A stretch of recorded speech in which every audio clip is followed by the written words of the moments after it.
Before we get started, let's recap.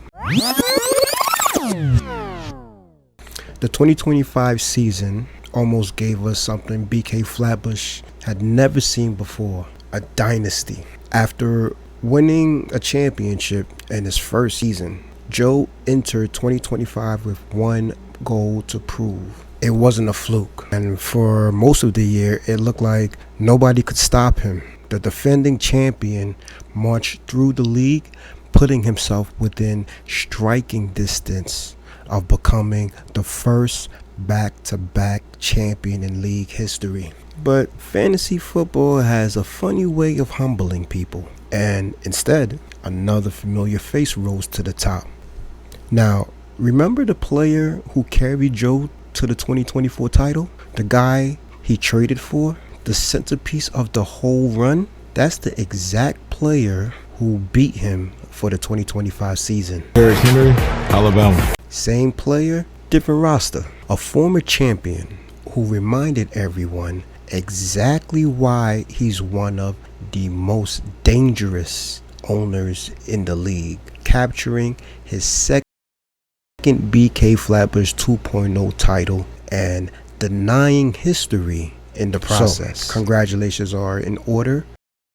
But 2025 is over. Now with the new season ahead and the championship belt and trophy back up for grabs, the road to the Flatbush Bowl 13 begins. The first thing I want to introduce for the season is something I hope becomes a tradition for years, a unique Flatbush Bowl logo every single season. Ever since season 10, I've been taking my commissioner role much more seriously. Not because the league wasn't already great, but because I wanted to keep finding ways to make BK Flatbush 2.0 feel bigger, more memorable, and more official.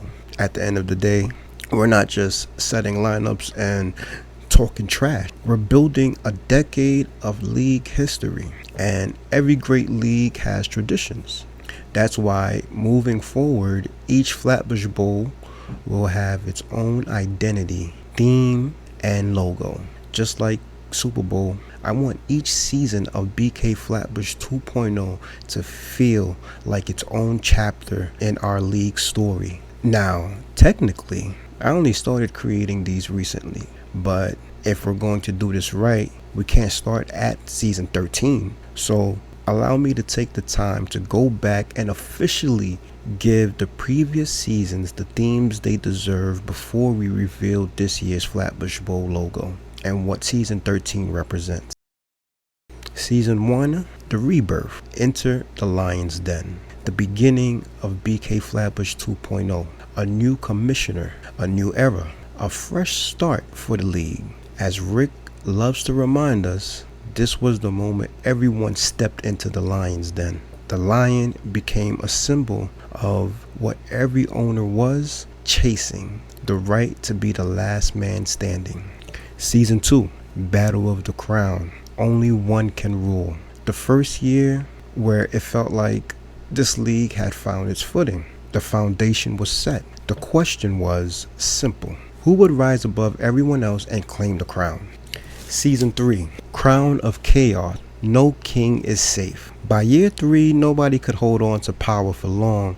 Every year wanted the throne, and every champion had a target on their back. And BK Flatbush 2.0, no king stays comfortable for long, that is. Season 4, Rise of the Championship Belt. Greatness has a face. This season changed everything. For the first time, we weren't just playing for bragging rights. We were playing for something tangible. The championship belt gave greatness a face and made every title feel more valuable.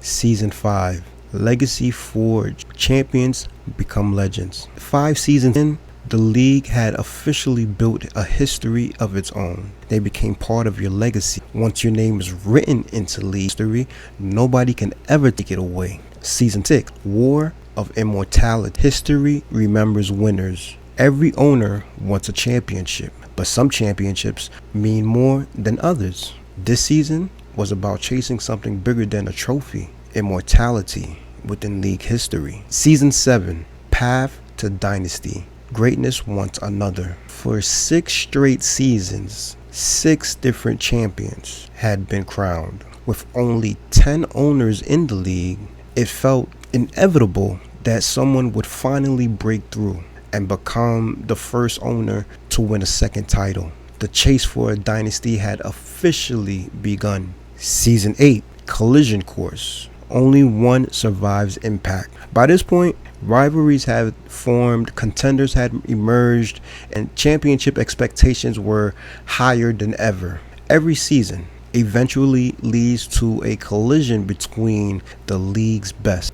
The only question was who would still be standing when the dust settled. Season 9, written in gold, history now has a home. History was no longer being written, it was being preserved. Mike became the first owner in league history to capture a second championship, proving that greatness isn't just about reaching the top, it's about finding your way back. Season 10, Decade of Greatness. 10 years, one legacy. A full decade of BK Flatbush 2.0. 10 years of championships, heartbreak, bad beats, draft steals, waiver wire robberies, endless trash talk, and memories with the fellas.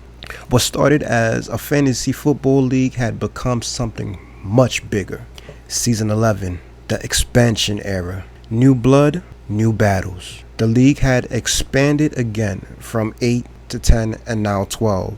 Joe and T brought into the picture, bringing fresh competition, new rivalries, a completely different dynamic to the league. The borough got bigger, and so did the stakes. Season 12, the rookie takeover. New blood runs the borough. It took Joe just one season to accomplish what most owners spend years chasing, a championship. The new blood had arrived and immediately made their presence felt. Season 12 became a celebration and a warning that the league's newest members were no longer just guests, they were contenders. And now we arrive at season 13, my personal favorite logo and theme so far, barring that things go as I hope they go. But it is my personal favorite because for the first time in BK Flatbush 2.0 history, we're introducing something that every great league eventually needs. Hall of Legends. Immortality begins here, which brings me to my next major addition coming to the league this season, the Hall of Fame. Now, think about it. We've got a regular season, we've got a playoff, a championship game, we've got a trophy, and we got a championship belt. At this point, we're basically a professional sports league with worse decision making. So, if we're serious about preserving the history of this league, then it's only right that we create a Hall of Fame as well. And honestly, what's a Hall of Fame without a statue? Now, before y'all tell me I'm doing too much, I'd say it's fair criticism because I do enjoy being an extra. I genuinely think this would be one of the coolest traditions we could add to the league. Every year, one owner would be inducted into the BK Flatbush 2.0 Hall of Fame based on objective accomplishments, a prestige point system that rewards long-term success, championships, playoff appearances, division titles, and overall impact on league history. This isn't a popularity contest. This isn't commissioner bias. This is about earning your place among the league's all-time greats. And if y'all fellas are on board, every Hall of Fame inductee would receive their own custom Hall of Fame statue, because if we're going to do this, we might as well do it right. As things currently stand, Mike sits at the top of the leaderboard with the most prestige points and would be the first owner in line for induction. But that can change, because every season from this point forward isn't about winning a championship anymore. It's about building a legacy. Now, you're probably wondering, who's paying for these Hall of Fame statues? My proposal is simple. Every year, the league splits the cost evenly. But because actions should have consequences, the owner who finishes in last place gets a little extra responsibility. Not only would they pay their own share, they'd also pay the Hall of Fame inductees' share. Think about it. The one owner is being immortalized in league history, while another owner is helping fund that immortality. It's not a huge punishment. It's not meant to break anybody's wallet. It's just another reminder that in this league, finishing last should sting a little. If y'all like my idea, let me know. We could put it to a vote, move forward from there. Other than that, that's it for me.